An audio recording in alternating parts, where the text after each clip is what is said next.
अंग्रेजों ने फिर वही किया, उनका जो असली चरित्र था।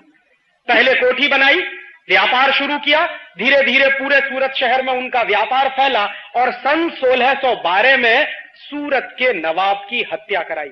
जिस नवाब से जमीन लिया कोठी बनाने के लिए, उसी नवाब की हत्या कराई अंग्रेजों ने। और 1612 में जब नवाब की हत्या करा दी उन्होंने, तो सूरत का पूरा बंदरगाह अंग्रेजों के कब्जे में चला गया। और अंग्रेजों ने जो काम सूरत में किया था 1612 में, वही काम कलकत्ता में किया, वही काम मद्रास में किया, वही काम दिल्ली में किया, वही काम आगरा में किया, वही काम लखनऊ में किया। माने जहां भी अंग्रेज जाते थे अपनी कोठी बनाने के लिए ईस्ट इंडिया कंपनी को लेके, उस हर शहर पर अंग्रेजों का कब्जा होता था और ईस्ट इंडिया कंपनी का झंडा फहराया जाता था। 150 वर्षों के अंदर व्यापार के बहाने अंग्रेजों ने सारे देश को अपने कब्जे में ले लिया। 1750 तक आते आते सारा देश अंग्रेजी ईस्ट इंडिया कंपनी का गुलाम हो गया। किसी को नहीं मालूम था कि जिस ईस्ट इंडिया कंपनी को हम व्यापार के लिए छूट दे रहे हैं, जिन अंग्रेजों को हम व्यापार के लिए जमीन दे रहे हैं, जिन अंग्रेजों को व्यापार के लिए हिंदुस्तान में हम बुला के ला रहे हैं, वही अंग्रेज इस देश के मालिक हो जाएंगे, ऐसा किसी को अंदाजा नहीं था। अगर ये अंदाजा होता तो शायद कभी उनको छूट न मिलती। लेकिन 1750 में ये अंदाजा हुआ, और अंदाजा हुआ एक व्यक्ति को, उसका नाम था सिराजुद्दौला। बंगाल का नवाब था। तो बंगाल का नवाब था सिराजुद्दौला। उसको यह अंदाजा हो गया कि अंग्रेज इस देश में व्यापार करने नहीं आए हैं, इस देश को गुलाम बनाने आए हैं, इस देश को लूटने के लिए आए हैं, क्योंकि इस देश में संपत्ति बहुत है, क्योंकि इस देश में पैसा बहुत है। तो सिराजुद्दौला ने फैसला किया कि अंग्रेजों के खिलाफ कोई बड़ी लड़ाई लड़नी पड़ेगी। और उस बड़ी लड़ाई को लड़ने के लिए सिराजुद्दौला ने युद्ध किया अंग्रेजों के खिलाफ। इतिहास की चौपड़ी में आपने पढ़ा होगा, प्लासी का युद्ध हुआ 1757। लेकिन इस युद्ध की एक खास बात है जो मैं आपको याद दिलाना चाहता हूं, आज के समय में भी वो बहुत महत्वपूर्ण है। 1757 में जब प्लासी का युद्ध हुआ, मैं बचपन में जब विद्यार्थी था, कक्षा 9 में पढ़ता था मैं, तो मैं मेरे इतिहास के अध्यापक से यह पूछता था कि सर मुझे यह बताइए कि प्लासी के युद्ध में अंग्रेजों की तरफ से कितने सिपाही थे लड़ने वाले। तो मेरे अध्यापक कहते थे मुझको नहीं मालूम। तो मैं कहता था क्यों नहीं मालूम?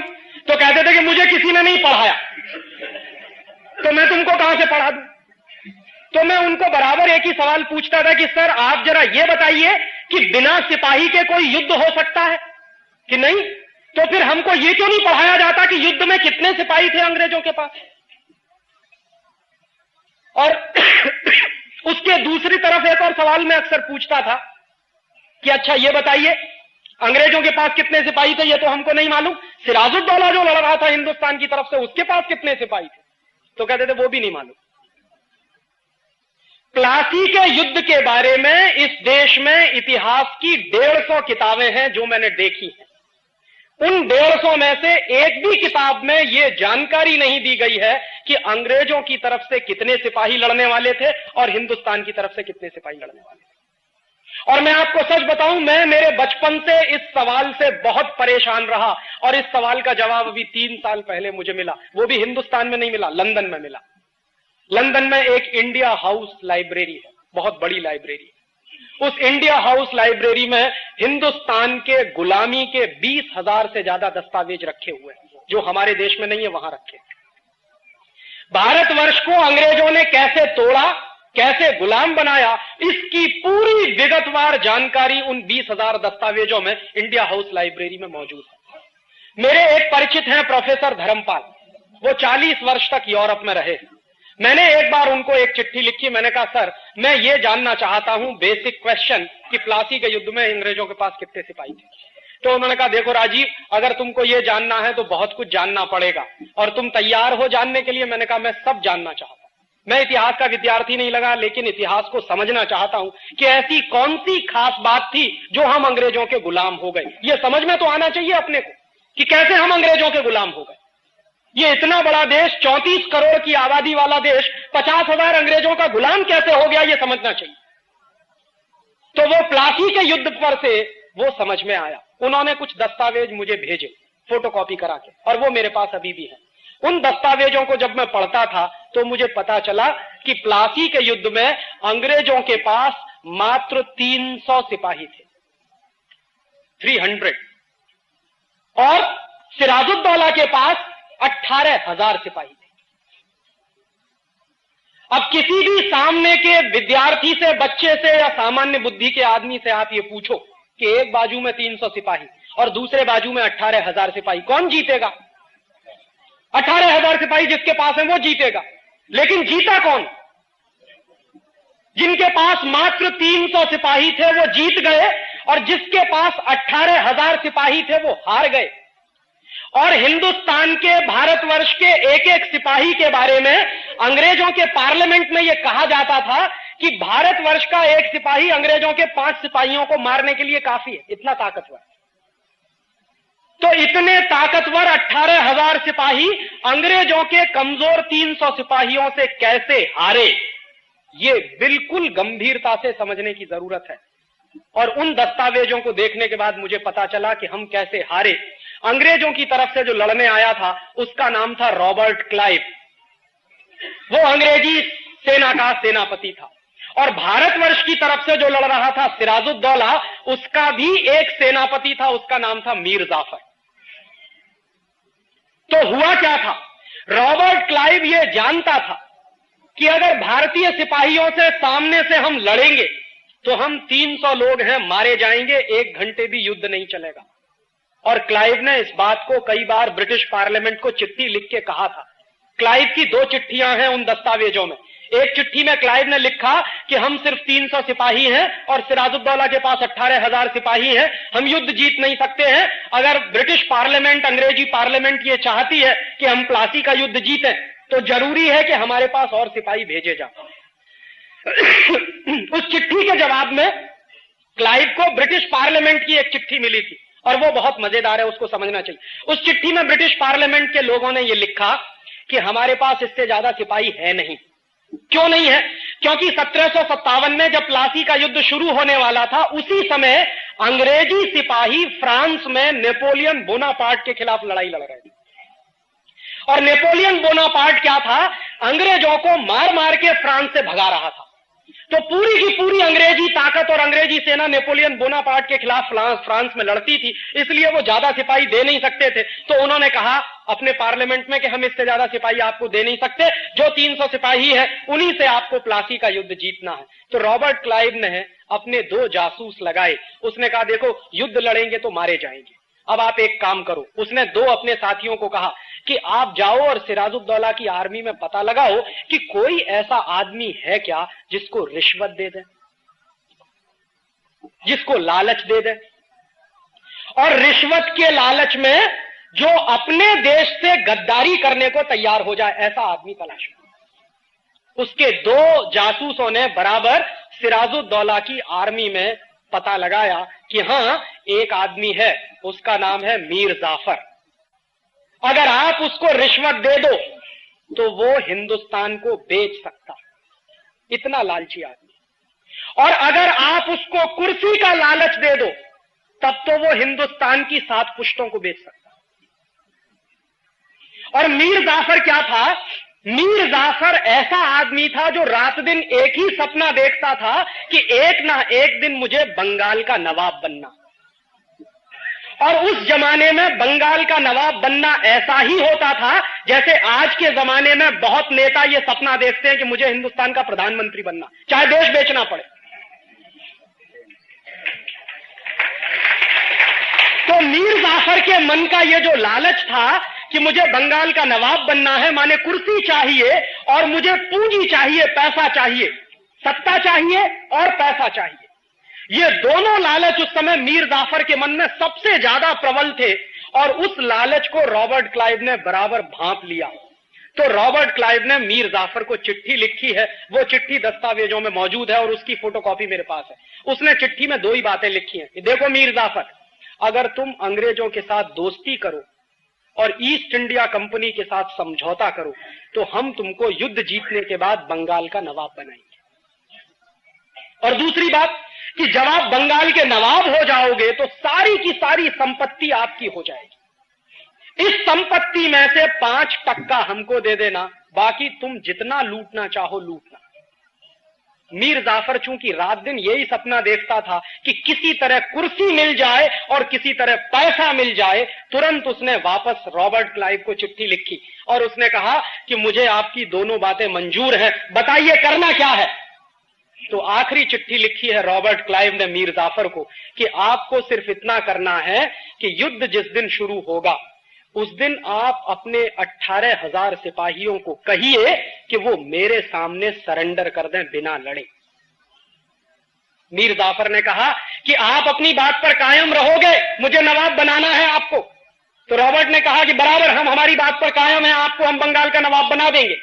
बस आप एक ही काम करो कि अपनी आर्मी से कहो, क्योंकि वो सेनापति था आर्मी का, तो आप अपनी आर्मी को आदेश दो कि युद्ध के मैदान में वो मेरे सामने हथियार डाल दें बिना लड़े। मीर जाफर ने कहा कि बिल्कुल ऐसा ही होगा और युद्ध शुरू हुआ 23 जून 1757 को। इतिहास की जानकारी के अनुसार 23 जून 1757 को युद्ध शुरू होने के 40 मिनट के अंदर भारतवर्ष के 18,000 सिपाहियों ने मीर जाफर के कहने पर अंग्रेजों के 300 सिपाहियों के सामने सरेंडर कर दिया। रॉबर्ट क्लाइव ने क्या किया, अपने 300 सिपाहियों की मदद से हिंदुस्तान के 18,000 सिपाहियों को बंदी बनाया और कलकत्ता में एक जगह है, उसका नाम है फोर्ट विलियम, आज भी है, कभी आप जाइए उसको देखिए। उस फोर्ट विलियम में 18,000 सिपाहियों को बंदी बनाकर ले गया। 10 दिन तक उसने भारतीय सिपाहियों को भूखा रखा और उसके बाद 11वें दिन सबकी हत्या कराई। और उस हत्या कराने में मीर जाफर रॉबर्ट क्लाइव के साथ शामिल था। उसके बाद रॉबर्ट क्लाइव ने क्या किया, उसने बंगाल के नवाब सिराजुद्दौला की हत्या कराई मुर्शिदाबाद में, क्योंकि उस जमाने में बंगाल की राजधानी मुर्शिदाबाद होती थी, कलकत्ता नहीं थी। सिराजुद्दौला की हत्या कराने में रॉबर्ट क्लाइव और मीर जाफर दोनों शामिल थे और नतीजा क्या हुआ, बंगाल का नवाब सिराजुद्दौला मारा गया। जो ईस्ट इंडिया कंपनी को भगाने का सपना देखता था इस देश में, वो मारा गया और जो ईस्ट इंडिया कंपनी से दोस्ती करने की बात करता था वो बंगाल का नवाब हो गया, मीर जाफर। इस पूरे इतिहास की दुर्घटना को मैं एक विशेष नजर से देखता हूं। मैं कई बार ऐसा सोचता हूं कि क्या मीर जाफर को मालूम नहीं था कि ईस्ट इंडिया कंपनी से दोस्ती करेंगे तो इस देश की गुलामी आएगी।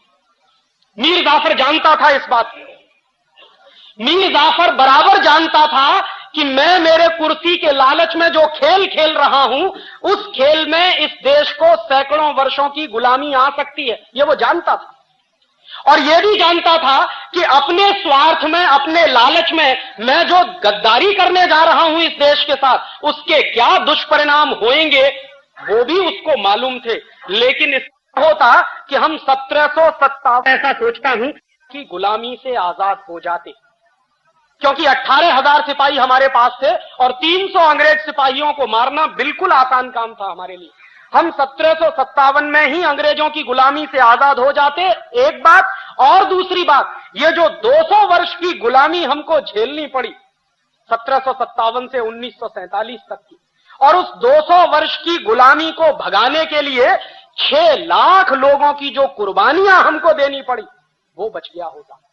भगत सिंह, चंद्रशेखर, ऊधम सिंह, तात्या टोपे, झांसी की रानी लक्ष्मीबाई, सुभाष चंद्र बोस, ऐसे ऐसे नौजवानों की कुर्बानियां दी हैं। ये कोई छोटे मोटे लोग नहीं थे। सुभाष चंद्र बोस तो आईसीएस टॉपर थे। ऊधम सिंह चाहता तो अय्याशी कर सकता था, बड़े बाप का बेटा था। भगत सिंह और चंद्रशेखर की भी यही हैसियत थी, चाहते तो जिंदगी की जवानी की रंगरेलियां मनाते और अपनी नौजवानी को ऐसे फंदे में नहीं फंसाते। ये सारे वो नौजवान थे जिनका खून इस देश के लिए बहुत महत्वपूर्ण था। 6 लाख ऐसे नौजवानों की कुर्बानियां जो हमने दी, वो नहीं देनी पड़ती। और अंग्रेजों की जो यातनाएं सही, जो अपमान हमने बर्दाश्त किया, वो नहीं करना पड़ता अगर एक आदमी नहीं होता, मीर जाफर। लेकिन चूंकि मीर जाफर था और मीर जाफर का लालच था कुर्सी का और पैसे का, उस लालच ने इस देश को 200 वर्ष के लिए गुलाम बना दिया। और मैं आपसे यही कहने आया हूं कि 1757 में तो एक मीर जाफर था, आज हिंदुस्तान में हजारों मीर जाफर।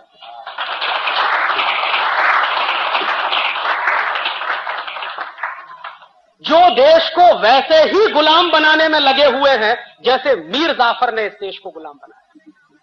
मीर जाफर ने क्या किया था?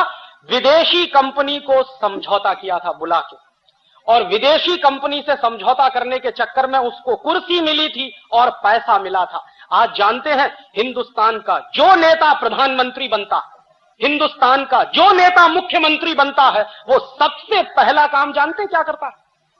प्रेस कॉन्फ्रेंस करता है और कहता है विदेशी कंपनी वालों तुम्हारा स्वागत है, आओ यहां पर। और बराबर इस बात को याद रखिए, यह बात 1757 में मीर जाफर ने कही थी ईस्ट इंडिया कंपनी से कि अंग्रेजों तुम्हारा स्वागत है, उसके बदले में तुम इतना ही करना कि मुझे कुर्सी दे देना और पैसा दे देना। आज के नेता भी वही कह रहे हैं, विदेशी कंपनी वालों तुम्हारा स्वागत है। और हमको क्या करना?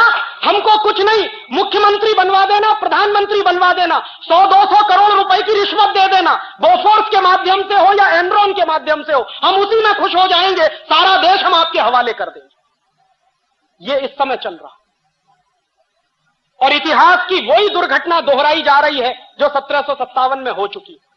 और मैं आपसे मेरे दिल का दर्द कह रहा हूं कि एक ईस्ट इंडिया कंपनी 200-250 वर्ष इस देश को गुलाम बना सकती है, लूट सकती है, तो आज तो इन मीर जाफरों ने 4000 विदेशी कंपनियों को बुला लिया। आपको मालूम है इस देश में रोज समझौते होते हैं विदेशी कंपनियों से, और दरवाजा खोलकर विदेशी कंपनियों को ऐसे बुलाया जा रहा है जैसे वही अब इस देश के भाग्य का निर्धारण करेंगे। और इसमें हर एक पार्टी शामिल है। मैं किसी पार्टी का नाम नहीं लेना चाहता क्योंकि मंदिर की पवित्रता का मुझे ध्यान है। ये सब चोर और मीर जाफरों की औलाद है, जो पार्टी वाले हो, किसी का नाम लेने की जरूरत नहीं। सत्ता में जब नहीं रहते हैं तो विदेशी कंपनियों का विरोध करते हैं, और जैसे ही कुर्सी मिल जाती है सबसे पहला काम विदेशी कंपनियों को बुला के उनके सामने साष्टांग दंडवत प्रणाम करके समझौते करते हैं। और कोई भी एक नेता इस देश का अपवाद नहीं है। हर पार्टी को इस देश में राज चलाने का मौका मिला है, किसी को कम किसी को ज्यादा, और हर पार्टी ने एक ही सबूत दिया है, विदेशी कंपनियों को ज्यादा से ज्यादा बुलाओ।